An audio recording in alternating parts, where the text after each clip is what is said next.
지난번에 설명했던 거에서 빠진 게 있어서 한번 추가적으로 한번 또 기본적인 설명을 한번 해보려고요. 아, 일단 트로페우스는 영역 욕심이 커요. 테리토리얼한데 특히 순놈들이 그렇고 그래서 이게 많이 싸워요. 그래서 약한 애들은 막 물어 뜯기고 막 죽고 그러기 때문에 그래서 이 트로페우스가 사실은 키우기가 힘든 거고 방금도 여기 공격 좀 하는 게 있죠.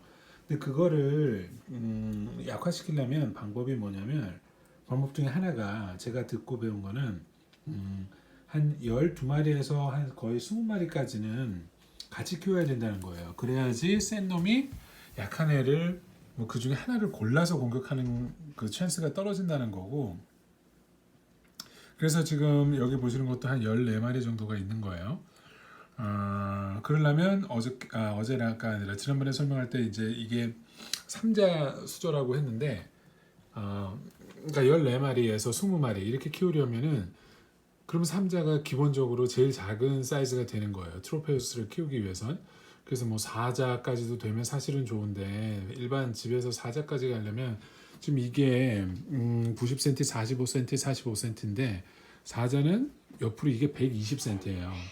그럼 폭은 60cm까지 되기 때문에 너무 커서 사실은 일반 집에서 물 갈고 하긴 너무 힘들기 때문에 저도 그냥 이 석자, 3자에 만족하기로 한 거고, 근데 트로를 키우려면 이 석자가 미니멈 사이즈라는 거.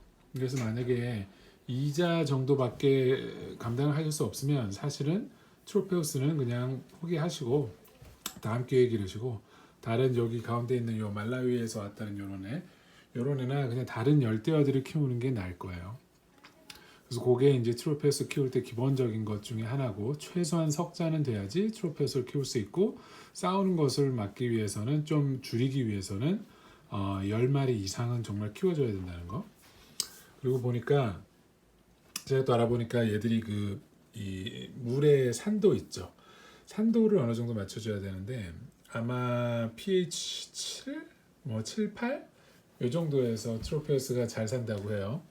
알아보니까 산호사를 깔아줘야 된대요. 그래서 여기 모래를 보면 저한테 있는 거는 좀 얼룩덜룩하죠. 근데 산호사는 다 하얀 건데 뭐 저는 다른 돌들하고 좀 섞여 있어요. 섞여 있는데 이게 더 자연스러워 보이고, 그래서 이렇게 섞여 있는 상태로 놔두는데, 아무튼 그 트로페우스가 살기 좋은 환경, 산도를 유지하기 위해서는 뭐 산호사를 다들 하라 그래가지고 저도 했고, 근데 뭐 저는 뭐 pH를 굳이 잴 정도로 그렇게 열성적으로 하지는 않는데 아무튼 산호사를 추천들을 하더라고요.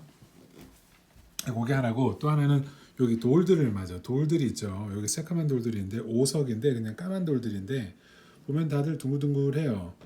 이게 저도 초반에는 이 안에 막 뭐 산 같은 거 만들어 보라고 하고 이 어항 안에 인테리어를 꾸미려고 되게 노력을 했는데, 트로페우스가 워낙 활동적이기 때문에 사실은 그런 산을 만들어 놓으면 주인 사람이 보기는 좋은데 그 안에 있는 물고기한테는 좋은 게 아닌 것 같더라고요. 지금 전부 다 제가 말씀드리는 건 제 주관적인 이야기이긴 한데 제 생각들인데 키우다 보니까, 그래서 차라리 이렇게 뻥 뚫려가지고 트로페우스가 왔다 갔다 많이 움직일 수 있는 활동적인, 아까 석자가 미니멈이라고 한 것도 얘가 워낙 활동적이다 보니까 최소한 3자 어항은 키워야 된다는 건데, 같은 맥락에서 안에다가 돌이나 이런 거를 많이 놔두는 것보다는 차라리 이렇게 뻥 뚫린 게 물고기들한테는 좋은 것 같아요. 그리고 또 워낙 활동적이다 보니까 뾰족뾰족한 돌들은 크게 도움이 안 되는 게 아니라 좀 위험할 수 있죠. 애들이 부딪히다 긁히고 찔리고.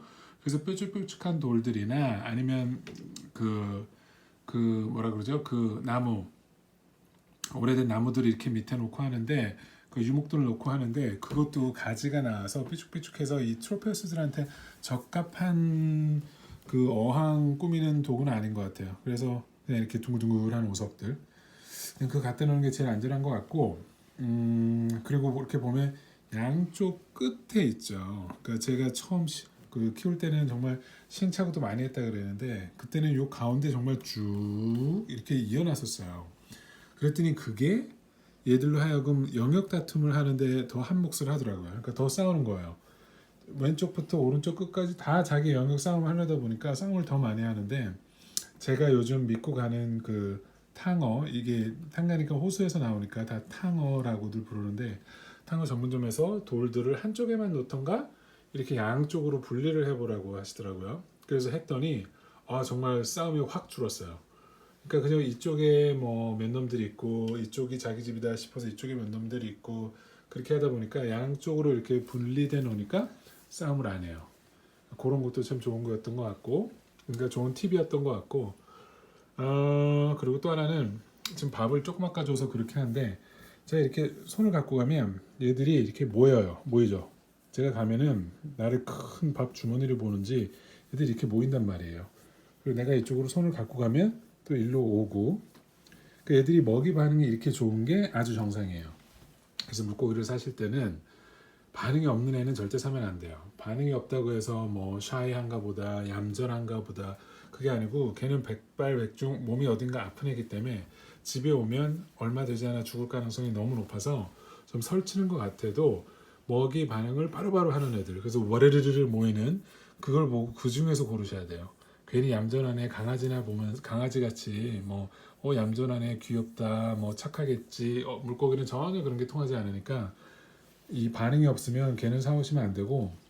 그리고 지난번에 얘기했을 때 약으로 치료를 한다 그랬는데, 이렇게 키우다 보면 지금은 먹이 반응들이 다 좋은데 한두 마리가 꼭 구석에 그냥 혼자 있어요.